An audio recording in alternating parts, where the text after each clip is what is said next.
years lost in this constant negative loop. When's it going to go down again? I'm really nervous. And if you only think of the bad things, Dr. Elko says worry is praying for what you don't want. And a lot of people spend their lives on negativity and worry and not action. The way to get around fear is by taking steps to action. And so, when I talk about this big shift that occurred and we get to the point of getting out of your own way, it usually involves bringing somebody else in. I hired a business coach. I started talking to mentors. I started seeking out masters of the trade of whatever it was I wanted to get better at. And I got out of my own way and brought in other people's concepts, other people's ideas. How did it work for you? What did you do when this happened? Guess what? It gets pretty easy to start focusing on fixing it, building it, growing it when you're not focused on this negative loop of thinking. Most of the time, what's keeping us from hitting that next level is our own brain. And it's the very thing that with the right mindset can take us to the next level. Chapter 6, we want to give some really actionable tips to living your legacy. And one of the things you say in this chapter is get out of your own way. How did you do that? What does that mean to you? I just think that so many times in our life, we get caught up in thinking about something. It's a mental loop. It's a negative mental loop, And so you want to do something and then you start thinking about it. And when you start thinking about it, you start planning and you end up talking about it so much in your brain, maybe on paper, to your friends, that you're not doing anything. And so sometimes you have to get out of your own way, open up your brain, and it's caused by a couple of things. Normally, what happens is you have something that there's a big shift, a mental shift, because something happens in your life that's powerful. I think one of the examples I use is the financial crisis of 2008 and 2009. I was a financial advisor. I remember going into the business and telling my aunt, who had told me I'd be good at it, I don't know if I ever want to see anyone lose any money. Like, this is the scariest thing in the world to me, to think of seeing people have a negative impact by the markets and the world that's the economy. And 08 and 09 was the culmination of all that. But what I got to see is what a lighthouse can be. See, a lighthouse can be a guiding light. It can be the link between the land and the sea. It can be the transitioning point so you know where to go. It's the ultimate leadership. And so when I say I had to get out of my own way, there were days where I was just feeling horrible because the conversations were really tough. People were scared, and I was scared for them. And, but I was leading, and I was focused on action, and I was shifting. To get out of my own way just meant I had to stop thinking about it and start doing, start leading, start creating plans. And I had lots of friends who weren't doing that. I had lots of people who spent years lost in this constant negative loop. When's it going to go down again? I'm really nervous. And if you only think of the bad things, Dr. Elko says worry is praying for what you don't want. And a lot of people spend their lives on negativity and worry and not action. The way to get around fear is by taking steps to action. And so, when I talk about this big shift that occurred and we get to the point of getting out of your own way, it usually involves bringing somebody else in. I hired a business coach. I started talking to mentors. I started seeking out masters of the trade of whatever it was I wanted to get better at. And I got out of my own way and brought in other people's concepts, other people's ideas. How did it work for you? What did you do when this happened? Guess what? It gets pretty easy to start focusing on fixing it, building it, growing it when you're not focused on this negative loop of thinking. Most of the time, what's keeping us from hitting that next level is our own brain. And it's the very thing that with the right mindset can take us to the next level. We just have to stop the loop and start it over again, and now build it from there. I think it's great that you were able to bring in people who saw something different, and you said, probably in your brain, I can do that as well. It's As powerful, isn't it? as I dribble water all over myself, you can tell this is a real interview, huh? You can do it. I am human, very human. I want to focus on something that I think will be really valuable for people who may be in this place where they're wondering how to do that thing that you're doing, right? They don't know what that thing is, but they want that. Is your talk on the 4 quadrants of life and how they have helped steer you to a better path. How do you use it? Yeah, so it usually comes from overwhelm. So how many people feel overwhelmed? You know, have you ever felt so overwhelmed that you can't even think, you can't even start a project? I mean, it happens to me on a regular basis where my brain is going in so many different directions, I can't get out of my own way. So how do you get out of your own way? Well, the first thing you have to do is you got to unload everything that's on your brain. And for me, I created a tool that I use, and it was as simple as I kept that big, calendar, desk calendar.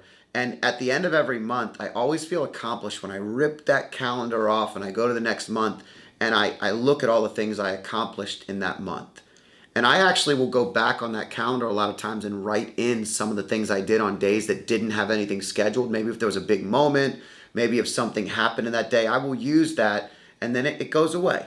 I fold it usually 4 times and I slide it underneath the calendar. At the end of the year, I pull it out and I look at it. But more importantly, one day I couldn't find a piece of paper big enough to write on, so I opened the calendar that was folded in 4 ways and I just wrote, oh, there's 4 columns. What's the most important thing in my life right now? It's my family.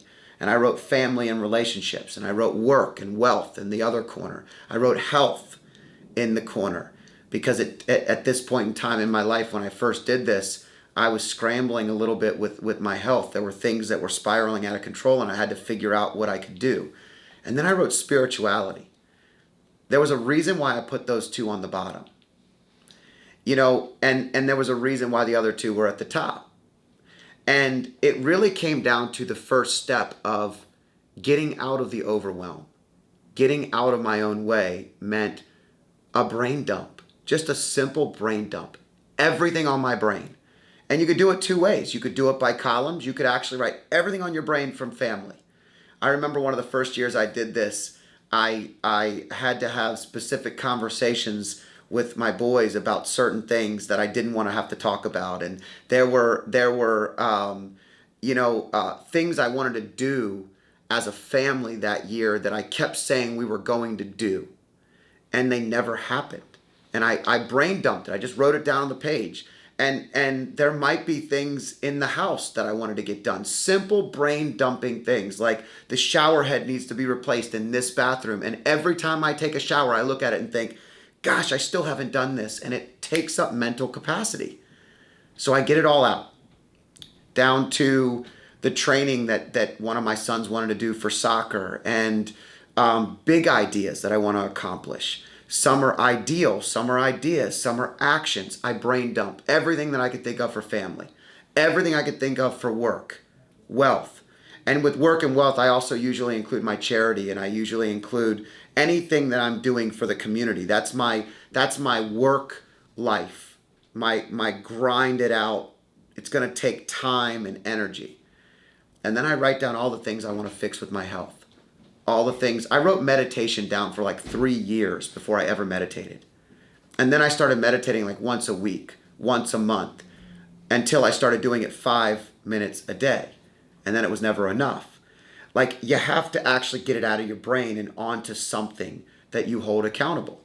Spirituality was also really, really important. And my journey with my faith has been something I'm very proud of. In fact, just yesterday, I finished reading the entire Bible for the first time in my entire life. I've read chapters throughout my life, but when COVID hit, I picked up the Bible and I read through the entire timeline in 90 days, and then I went back and read every subchapter that was not part of the original timeline in the journey. And I finished the last chapter in the Old Testament, and I had already finished the New Testament just yesterday. The level of feeling of accomplishment, that's been on that chart forever. I've said I wanted to read that forever. I only bring these things up because Meditating for 10 minutes could be part of health. It could be part of spirituality. Praying could be part of health. It could be part of spirituality. Having a better relationship with God gives me a better family life.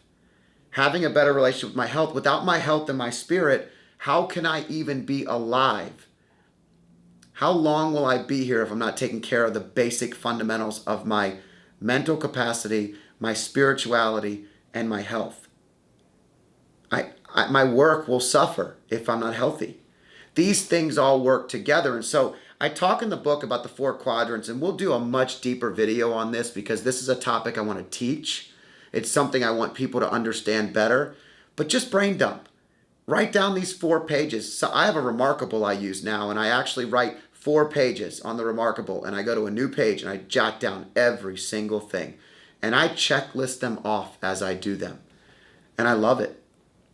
And some things I don't get to for years. But I remember it, and I keep moving them on, and I don't feel bad about it, and I don't make myself bad for not having done it. I just start from where I am right now. This is where I'm supposed to be. I'm just overwhelmed in this moment. And by the way, I do this a couple times a year. I just did it just yesterday for health. I just needed health. I just needed to go in and reevaluate a couple of things. I also wrote down a couple spiritual things because now that I finished that huge accomplishment, I felt like I needed to do something different. And so I share that with you because I feel like it's a tool. It's a tool that you can have in the back of your backpack, of your briefcase, of whatever stage you're in your life. And you could be 15, you could be 25, you could be 65. But I guarantee you that you have things you need to get accomplished and things that are overwhelming you right now. But when you get them out on paper, when you throw them all up over the page, now you've got nothing else to say, I don't know what it is. Because it's the space in between of not knowing that's making you feel overwhelmed. Not actually seeing it on the page and taking action one step at a time. That's a big difference. And everybody can accomplish that.